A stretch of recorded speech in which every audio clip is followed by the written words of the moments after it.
Okay, Liam, you came second in today's locals. What were you playing? I was playing Rookie Rush. Surprise, surprise. Surprise, surprise. It's BT5, but I still wanted to try Rookie Rush. Yeah, I had a lot of fun today. Tell me about your matchups. About the matchups. Round 1. This deck's really good if you need to go potty. Like, ideally. Round 1 finished in 10 minutes. Quick 2-0. Just hope your opponent bricks a little. It's enough to win the game really fast. It means you can go for a quick poo-poo. Happy out, you can go into round 2 then all empty. So yeah, I played against Chaos Gallantman, I think it was. I didn't get to see it, unfortunately for my opponent. And then he got the bye round 2. So he didn't get to play a lot of Digimon today. But yeah, that was Chaos Gallantman round 1. Then I played against Shoutmon XD round 2. He ended up winning the tournament, which was great for him, yeah. He won game 1, game 2 I won. Game 3, I just needed to practice more against Shoutmon because I just didn't know how to count. It was a case of I saw Shoutmon XD on board, I had a Puppetmon at hand. I could have assumed that he couldn't have gone for game, but in my head I was super cautious. I was like, this Shoutmon can do 2 to 3 security attacks. On top of that, the Omnimon's going to do 2 to 3 security attacks. He could have a Goonimon's in hand. I was just being super cautious, so I played the puppet too early. Is what I think would have happened. Maybe if I held the Puppetmon, he mightn't have been able to go for game. Could have Puppetmon the turn later and won that, but it's all a learning curve, and I'm glad he went on to win. He goes tall, I go wide. That's the game of Rookie Rush versus Shoutmon, I guess. Then in round 3, I played against Hexabao Imperial Dramon. I basically had to go against the winner, the Shoutmon player, twice, because when that winner, that stupid damn winner that I stupidly live with, played against my Hexabao opponent in round 1, he gave her the vital piece of information that if you're playing against Rookie Rush with Hexabao, you just slap down a Hexabao for 12 if you are stuck in a rut, and you just auto win. And yeah, that's what happened. I played against the Hexabao player. Game 2, I got 2 hex blows at me. If anyone is wondering how it works or why it's good, basically hex blow, if you're on 2 memory as a hex blow player and you're against Rookie Rush, slap it down, give them the 10 memory. Yeah, you're giving a Rookie Rush player 10 memory, they can build up their board, but what good is that board going to do if they don't have removal like Spiral Masquerade? They're going to waste all of cards in hand trying to use up the 10 memory. I found this is from personal experience, I'm a victim here. Yeah, they're not going to draw any cards. Any other deck it wouldn't work. They're not going to draw any cards because they're not Digivolving. Putting the Kudamons down with the 10 memory isn't going to do anything because you still have to wait a turn to attack, and then that Kudamon won't be able to attack because of Hexablow. I think on both occasions I was finished doing all of my plays with 6 memory left, and cards left in hand were like Needle Sprays and Blinding Rays. What are they going to do for me? Like, I just had to pass, put the opponent on 3, and then Sora and Joe for an extra 2. Cool, you get to start your turn on 5. Yeah, it was a great match though. She put up a good fight. Luckily for me in game 3 she didn't see any hex blows, which means I could win the game. But yeah, for anyone wanting to know how to play against Rookie Rush as a hex blow player, there's your answer. Just slap hex blows down. I think that's it for matchups really. I ended up 2nd place after that. Alright, let's get into the deck profile. So Yup, let's go. okay, Liam, let's get into the deck profile. Okay, we'll start off with just the 4 eggs. We play the yellow Upamon draw. There's no other yellow eggs really that are good for this deck, and you have a lot of cards in your deck that kind of manipulate your security pile, so it's good to get a cool draw off that because we don't Digivolve a lot, so it's nice to have draws when we don't get it often. Then, starting with the rookies, and ending with the rookies, we have 4 Sukaimon. It's just a 2-cost level 3 yellow card. So a lot of this deck is to do with memory depriving your opponent. Being left on 1, blinding array up to 3, and dropping 2 2-costs is pretty cool. So you have to play a lot of 2-costs. More 2-cost is Force Salamon. Again, another 2-cost. Does the exact same thing, no effect. And then the last 2-cost yellow card is Falcomon. just because he's a 5k. I've only ever done it once where I've digivolved him on top of an egg. I had to lose 2 memory because of it. It was just to get out of a bind, but it's just a 2-cost 5k. Same reason you play the green rookies as well, 2-cost 5ks. Then on to the 3-cost yellows that do stuff. You play 3 Kudamon, because again, drawing is very important. You don't digivolve, so you don't have a lot of cards in hand. When you have 4 or less cards in hand when attacking with Kudamon, you don't care he's about to die. You're going to get a draw of him, and hopefully a draw of Upamon as well. So a lot of cases I was drawing 2 cards just from attacking with this guy, which is the whole strategy, just attack with rookies. You play 3 Lapamon, again manipulating your security pile, while also it being yellow and rookie and chuck on egg. That's about it. Another card we should be playing 4 of is Pulsemon, but I made up the space with other cards. I probably should have put in more yellow rookies, but I couldn't find any more Lapamons or Kudamons, so 1 Pulsemon. And then for the last of the 3-cost yellows, come here, what the heck? For the last of the 3-cost yellows was Starmons, the new BT5 yellow rookie. Very cool. Basically, when you're slowly setting up board to go for lethal, or if you're board surviving because you've been chipping away at them, Starmons is pretty much just to delete a blocker in most scenarios, or delete rookies they're dropping down to try and race the rookie rush with you. And then the last of the yellow rookies is 2 Salamons. This card's cool.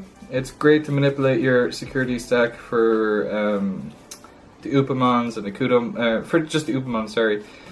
But to survive and stuff, you want to chuck these guys on your eggs. I don't think I ever hard played these, but yeah, chuck on the eggs, and that's about it. And then to finish off the yellows, you play 3 Turirimon.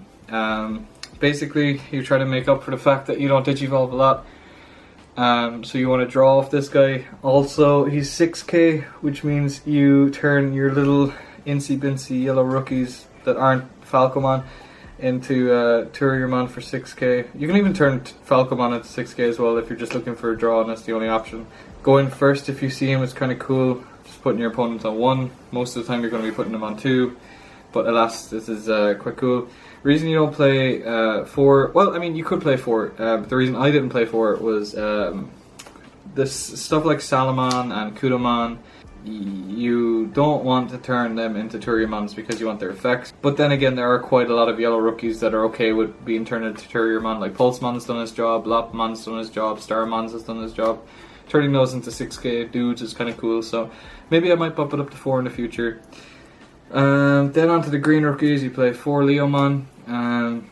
It's just a 2-cost 5k. I was playing around with playing other color engines or pure yellow, but it just did not compare to having so many 2-cost 5k units. Absolute freaking units these guys are.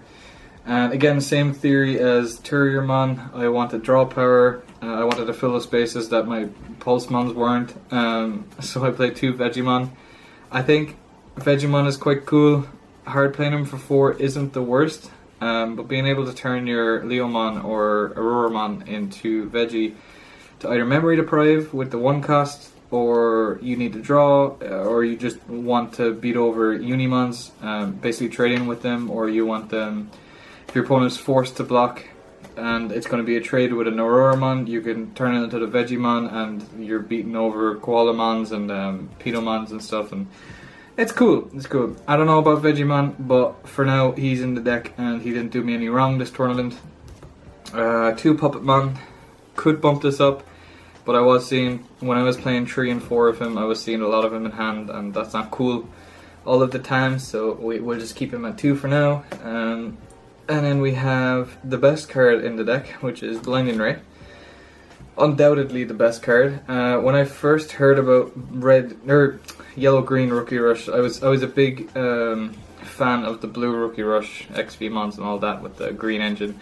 When I heard about yellow-green Rookie Rush, I was like, ugh, yellow, what the hell? That's War Grey, that's Lord Knight, that's not cool. So I just assumed Blinding Ray was like Hammer Spark, but my god, this card is just a free rookie. It's so aggro early game because of this. You're also manipulating your security stack for the Upamons. It's just too good. Fair enough, it doesn't do anything in security like Hammerspark does, but my god, it's just too good. There's no reason not to play 4 of them. Also, end game, if your opponent is a Shoutman player and has put you on 0 security, cool, you get to gain 2 memory for free.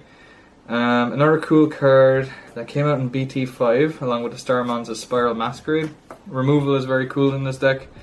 It even came to the case where BT4 Rookie Rush started playing Chimeramon as removal because the deck just didn't have it, besides Aqua Viper and whatnot. Chimeramon was the removal. It's a huge cost, while this is only a 4 cost and you can choose to get rid of multiple Digimon or just one. I made a mistake playing against a Hexabow player, thanks to Shoutman player Owen, who came first, for giving information to other players in the tournament that hard slapping Hexabows for 12 is good against Rookie Rush, which meant I had to hold my Spiral Masquerades for when I was going for game, because what would happen is if I Spiral Masqueraded too early with a board that I just created, so if they give me the 10 memory and I had like 2 rookies to start off that turn, I could slap down like another 2 or 3 rookies to make up the damage needed for Spiral Masquerade, but I'm not going to be able to attack for lethal because only 2 of those had been from the turn before. Everything else was from that turn. It's not going to attack, and what they do is they just Hexabow you again, and you don't have the Spiral Masquerade. So you wait for lethal, you wait until you have enough guys to be able to activate the Spiral Masquerade to get rid of a problematic card like Hexablow, and then you also need the board to be pre-made, not that turn with the 10 memory they're giving you. So yeah, that's one thing I learned off Spiral Masquerade. It's cool against blockers too. You can get rid of multiple blockers if you have a big board. If you have a smaller board, you can get rid of 1 blocker. It's just such a cool card. And to finish off the deck, we have 2 Needle Spray filling up the gap for Pulsemons, I think. Thereabouts.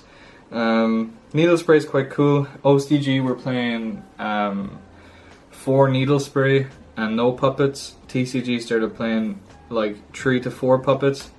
I went somewhere in between and I went 2 puppets, 2 Needle Spray, and it worked out. I don't think there was any scenario. Maybe I think in the last game against a Shoutmon player in round 2 I had a Needle Spray in hand with no greens. That was the only scenario, but it's still such a good card.